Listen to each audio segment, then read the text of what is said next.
Okay, we're back. And so now we're going to start thinking about how to develop an argument that is complex. In other words, that has a series of parts, and those parts are related to one another with carefully defined logical relationships, right? So rather than composing a thesis statement that functions as a list, of perhaps reason A, reason B, or reason C. And so for the purposes of SA2, our particular prompt, right, that would look something like relatability leads to a surveillance society because A, comma, B, comma, and C. And so those three concepts, right? Those three main ideas are linked together, but they're only linked together with the word and, which is a very simple form of logical relationship. And so to develop a complex thesis, which is our goal, and that word complex appears multiple times in the grading criteria for the writing program. So to do that, we need to develop logical relationships that are more complex than and, which is additive logic. It's a very simple logic.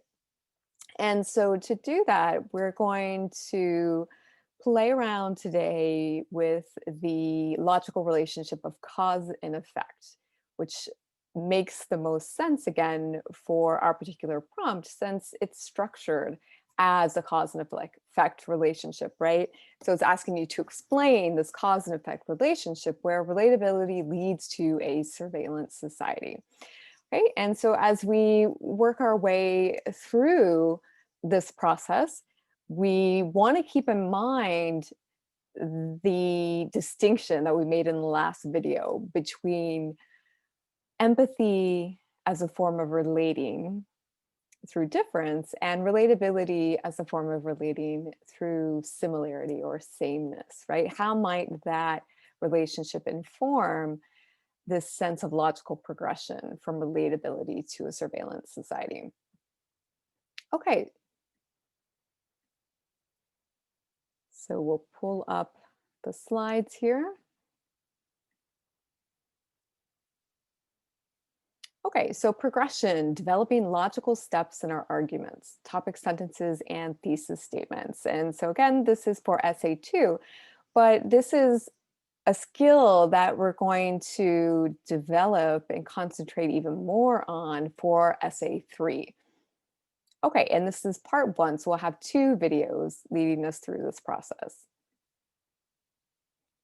Okay, so one way to develop a sense of progression, and again, progression is such a key word that shows up in the structural coherence category of our grading criteria. So really to move into the B level and above, we have to organize our body paragraphs so there is that clear sense of logical progression from one paragraph to another. And one way to do that is to think about your overall argument as a series of steps. And for our purposes, again, since we're thinking of cause and effect, our steps are going to be along the lines of A leads to B, which leads to C, which leads to D. Okay, and so when we think of our argument as breaking down into steps, then each topic sentence will focus on one of those steps. And so as we move from topic sentence to topic sentence, our argument then will move one step further each time. Okay, and so for this sense of progression to happen, for the sense of each body paragraph moving forward another step, we need to develop again those logical relationships.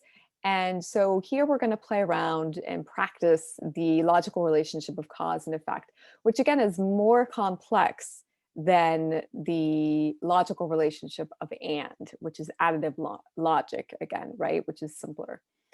So this particular relationship, again, is important because our prompt, how might relatability lead to our cause of surveillance society, is structured as cause and effect. Okay, so let's take a look at some sample topic sentences from our revised topic sentences and thesis statement activity. And so these sentences were taken from the same writer. So the topic sentences represent this overall project that the writer is working on. Okay, so body paragraph 1, our topic sentence. So online shaming happens when a person cannot associate with a certain post. The practice of online shaming due to unrelatable content is causing the surveillance society to form. And body paragraph 2, our topic sentence. The lack of curiosity and empathy within social media users is developing a society solely based on relatability. This community forming is very similar to a surveillance society. So before we begin to develop a sense of logical progression, though, let's pause for a moment, because our first priority, as we've been focusing on with essay 1 and the majority of essay 2, is making sure that our topic sentences, first off, are an expression of analysis and not summary, right? So in order to move us from the NP level to the CC plus range, we have to make sure that those topic sentences express the statement of analysis and not summary. Because again, if we start a paragraph off with summary, the paragraph is very likely to focus only on summary. If we set ourselves up with a statement of analysis, then that body paragraph will develop to support that analysis. Okay, so we're going to pause here and we'll respond then in our bulb. So body paragraph 1, is it a statement of analysis or a statement of summary? And body paragraph 2, analysis or summary.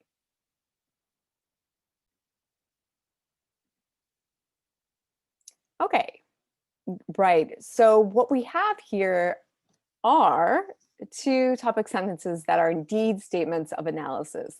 And to walk through the process that we were practicing for our topic sentence worksheet, here, right, we have the concept of online shaming, and that comes from Ronson. And here we shift to unrelatable content, which is based in Larson's concept of relatability.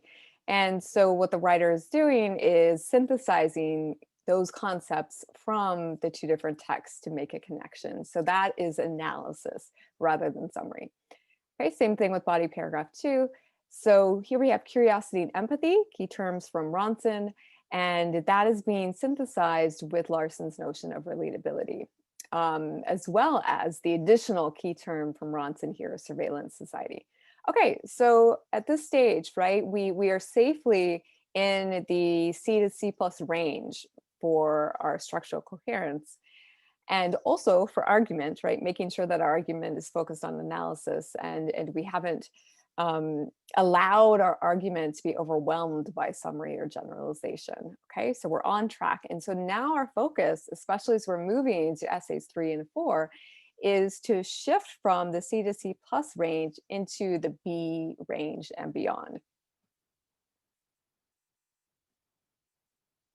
Okay, so if we take a closer look at these topic sentences, we can start to see that we have some repetition here. And that means that the ideas addressed, or at least some of the ideas addressed in the first body paragraph, are going to be repeated in the second body paragraph. And as a result, the essay will not have achieved a clear sense of progression, right? Where one body paragraph builds on the next rather than repeating it. Okay, and so the underlined phrases here, this is where we're getting the bulk of the repetition, right?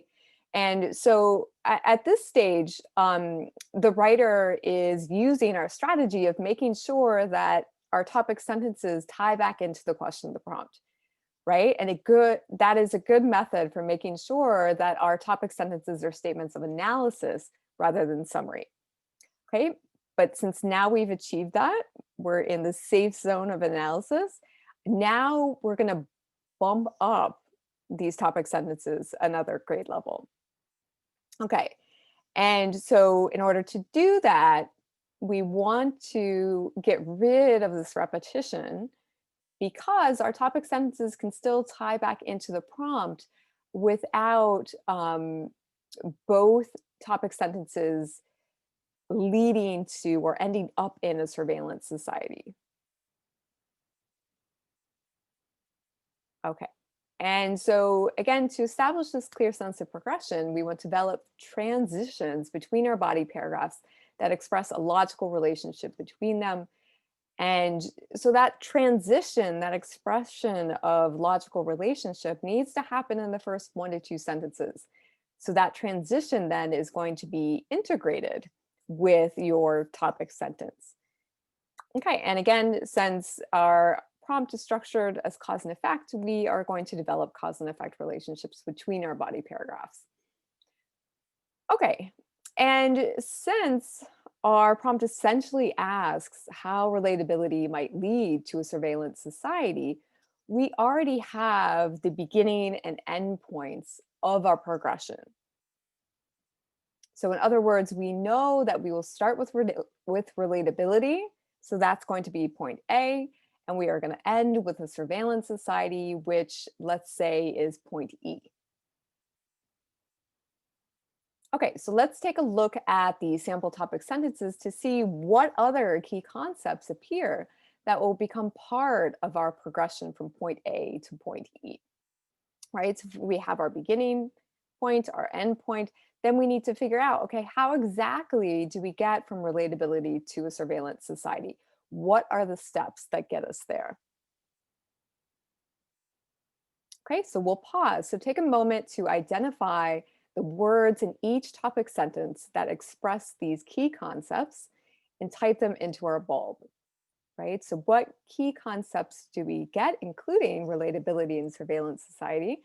And that will allow us to start thinking forward to how we can develop this series of steps.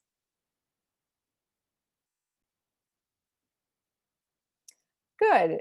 So our key concepts here then, right? So we have online shaming from Ronson, unrelatable content. So that's based in Larson's notion again of relatability, and surveillance society from Ronson. Shift to topic sentence for body paragraph 2, and we have curiosity and empathy, which come from Ronson, relatability from Larson, and then we have surveillance society again from Ronson. And again, that's where the repetition comes back, right? So we start with online shaming, we end up in surveillance society, we move to curiosity and empathy, and we come back again, we circle back to that same point here. So in a way, when we come down to body paragraph 2, we circle up by the end to where we were before at the end of body paragraph 1, right? So instead of progressing logically, we're circling back on ourselves. And so we want to fix that to get a clear sense of progression.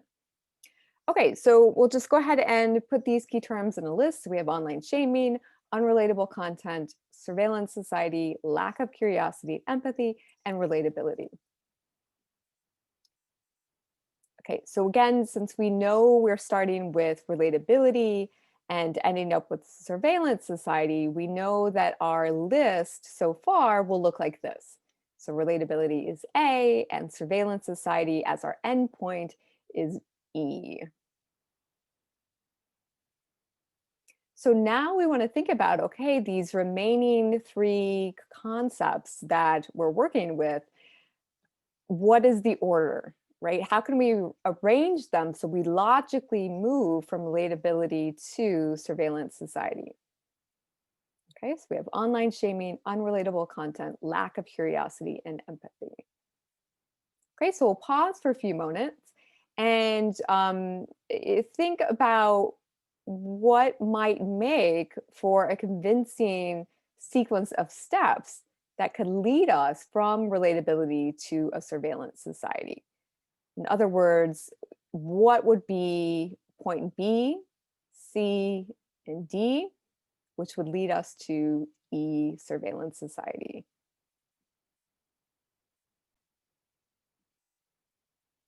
Okay, so one possible progression is we start, of course, with relatability, and that leads to a lack of curiosity and empathy, right? I think we can make and support that claim, synthesizing textual evidence from both texts, from Ronson and Larson.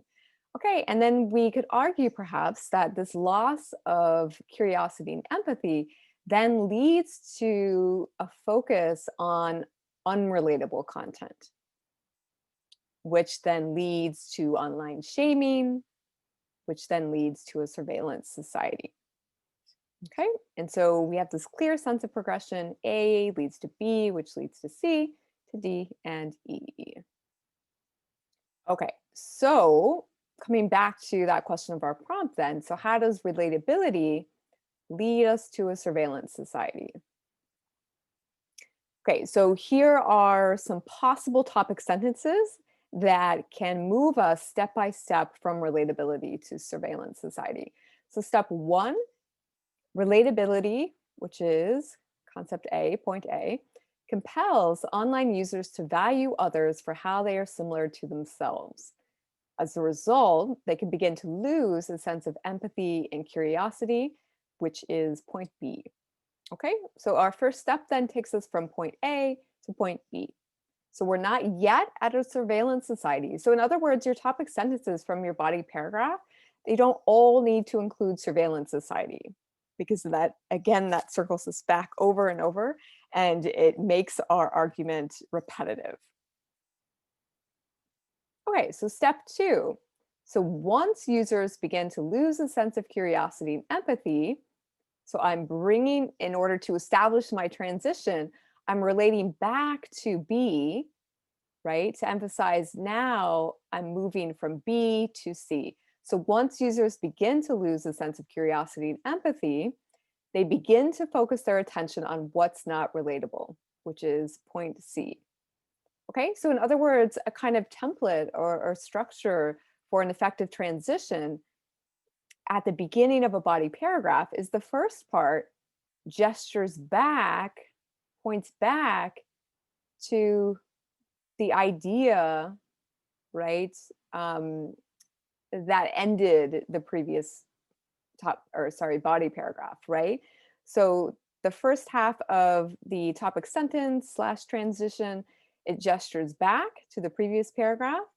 And then the second half of the sentence introduces the main idea of this new body paragraph, right? And so our step is spelling out for our reader how point B gets us to point C.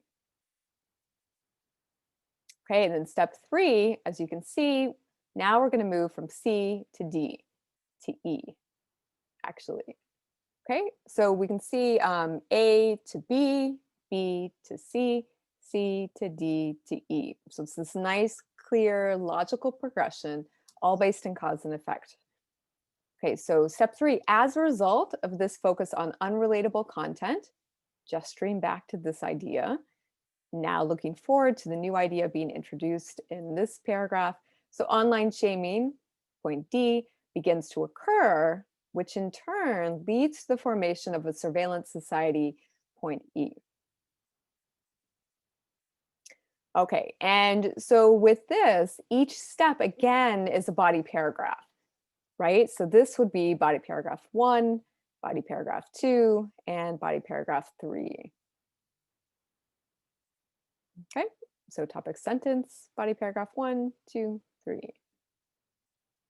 Okay, and so now we want to focus on being able to identify and then use connective language to express the logical relationship that we're focusing on. And again, for our purposes here, we're using cause and effect. So what particular language, words and phrases express a cause and effect relationship? Okay, and so let's pause and review these topic sentences and type in any words or phrases that are expressing this logical relationship of cause and effect.